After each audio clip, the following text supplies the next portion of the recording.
Hey guys, what's up? Welcome back to Force Strategy Gaming. Today we're going to be taking a look at a game between WhiteRa and Strelock. Now this is the third game in the series. I've casted the two prior. If you want to go ahead and take a look in the link below in the comments, or no, not in the comments, in the video description, that's where it'd be. Take a look at the links down there. You can find those games if you haven't seen them already. So this is again WhiteRa versus Strelock. This is Protoss versus Terran here on Xel'Naga Caverns. And since there's nothing else to talk about aside from 4 Ego, you're in the beginning stages of the game. Let's talk about the expansions. First natural expansion right over here, then the second and third expansion are going to be in these positions, both of which have to defend or have to contend with destructible rocks. You need to destroy this one in order to get easy access to this expansion, and need to destroy these destructible rocks in order to actually even place your expansion.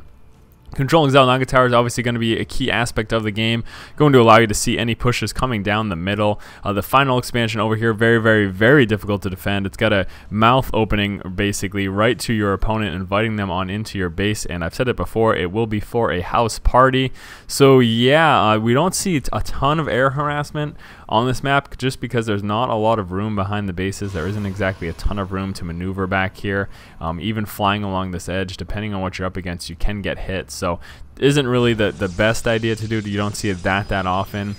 Drops aren't as effective here either because all the bases are relatively close to each other, so it's fairly easy. Now something of course to consider later parts in the game, if you attack this base with something and then drop back in the main base, the opponent will be forced to split up their army, so that of course is an option for you as well. Neither player scouting at this moment. Strelock just finally coming out with the scout, so fairly late scout. Neither player really worried about cheese from the opponent. They're kind of expecting a kind of straight up game, or not even cheese, just super early aggression. I guess that's what I prefer to call it. People like to cry about cheese, but people like to cry about lots of things, so I'm not going to pay attention to that. Cybernetics Core coming in right now as well for WhiteRa, not seeing a 2-gate opening. Didn't expect to see a 2-gate opening either. First Marine on its way out, so it looks like WhiteRa is not going to be able to get a scout of Strelock's base whatsoever, and of course this is because once the Marine is out, it's going to be near impossible for the probe to push on in. Basically, as long as Strelock micros his Marine, he's going to have no problem attacking and killing the probe if it tries to move in. So not going to be seeing that probe scout. First Zealot on its way out right now, going to try to get rid of this SCV inside of WhiteRa's base. Probably going to get a shot or two off, but then as long as Strelock picks it up, he should be able to avoid the rest of the damage from that guy. He does of course have to worry about the Stalker. He definitely wants to get out of there before that finishes. Back inside of Strelock's base, we are seeing an early tech lab go down on his barracks, and then coming out with a Marauder and concussive shell, and that is of course rallied right to his opponent. Or where is it rallied? Yeah, it's rallied right to his opponent's base, so it looks like we may be seeing some early aggression from Strelock moving into WhiteRa's base very early in the game, and a fast expansion. So early aggression plus fast expansion, very ballsy for Strelock. We will see how that pays off. We are seeing the Stalker push out right now. Of course, he's going to have a whole heap of trouble once he runs into this Marauder and those two Marines, deciding to push back, just grabbing the Xel'Naga Tower for a moment to see if any early pushes were coming. And then what are we seeing? Another Zealot right now. So if you didn't happen to watch the last game, I'll tell you how it played out. We saw a really early push from Strelock, and because of the fact that WhiteRa had no early game sentries, he wasn't able to force field and wasn't able to properly defend. I hope we don't see that same thing happen in this game. However, there's no way of knowing.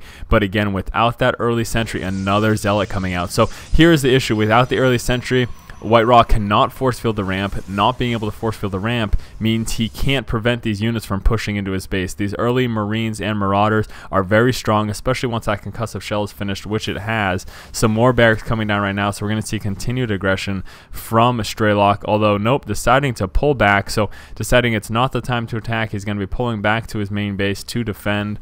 And yeah, that's too bad. He could have done a real lot of damage, I think. Again, with no early game sentry, he could have done a whole heap load of damage. He's just going to be rallying up his forces, trying to prevent that scout right there. So the scout moving in and dying, not going to be able to see the fact that an expansion is coming down right now for Strelock.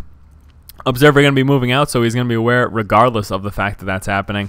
Once that observer moves in, of course, he's going to, again, be fully aware of the fact that this orbital command will be dropping down.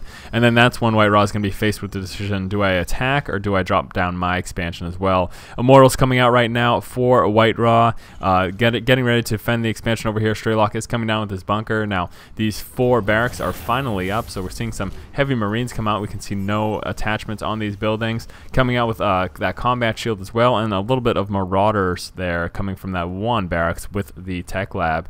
Moving forward with the Stalker, he's going to try to kill off this Marine, and he's got no problem doing that. The Stalker, of course, much stronger than this Marine, but the Marauder moving in, that's what it's called, and he's going to deny that Stalker from killing his Marine buddy. Marauders, of course, are strong against the Stalker early game. We are seeing an early push come out from WhiteRa, if for no other reason than to grab this Xel'Naga Tower. He may go through and decide to fully push, though. Again, this is the moment of decision for WhiteRa. Am I going to attack, or am I going to make a expansion myself? So we may be seeing an attack. This forward proxy pylon implies that he's probably going to be warping in units in this position and then pushing out. And are we going to see that right now? And we do, in fact, see that. So Zealots being warped in, and we are pushing out. Another Immortals coming out right now.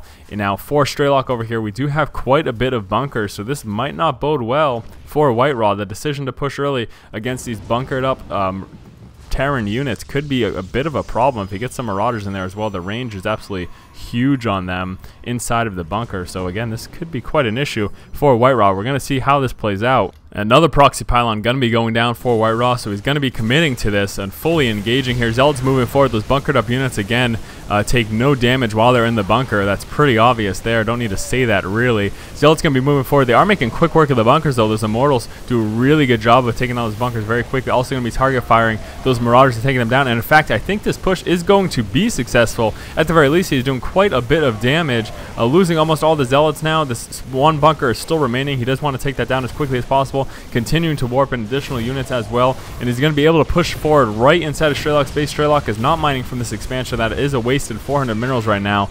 He's not utilizing that at all, and this is pretty scary right now for Strelock. That is a large force to contend with. He's going to be forced to pull down the SCVs in order to try to defend against this Guardian Shield going down, cutting back on the damage of these ranged units. SCVs trying to get us around, but those Zealots are making very quick work of them. That is very unfortunate right now for Strelock, and Strelock does call good game and leave. So nice little short quick ending, early aggression for the best of 3 series here that we saw between these two players. And again, we saw that decision that I mentioned where the expansion goes down and WhiteRa says, do I attack or do I expand myself? WhiteRa decided to attack with some proxy pylons for quick reinforcements. Those Immortals definitely helped quite a bit at taking out those Marauders and bunkers very quickly. So nice aggression by WhiteRa. Very short series between the two players. I believe all 3 games were under 10 games. So pretty fast and frantic play from both of them. So once again, guys, this has been Force from Force Strategy Gaming. If you guys like our videos and you like what's going on here, make sure you do go ahead and subscribe to our channel. As always, guys, keep watching and keep owning. Checking for any possible proxy pylons. That is a lot of Marauders to check for proxy, though, and not having those back at his base could be a little bit of an issue. He is coming out with some reinforcement units, however, but a lot of Stalkers and a couple of Zealots moving forward for the little one. Probably going to do a bit of damage here. He's not even aware of it yet, so Jimpo finally aware of it, but not before he loses a couple SCVs. Going to want to engage, going to want to pull the units out of the bunker and attack and then put them back in once they're in danger, but no, deciding not to do that. He's just leaving his units inside the bunker. Please don't sacrifice this orbital command and lift it off, if nothing else, if he starts attacking it.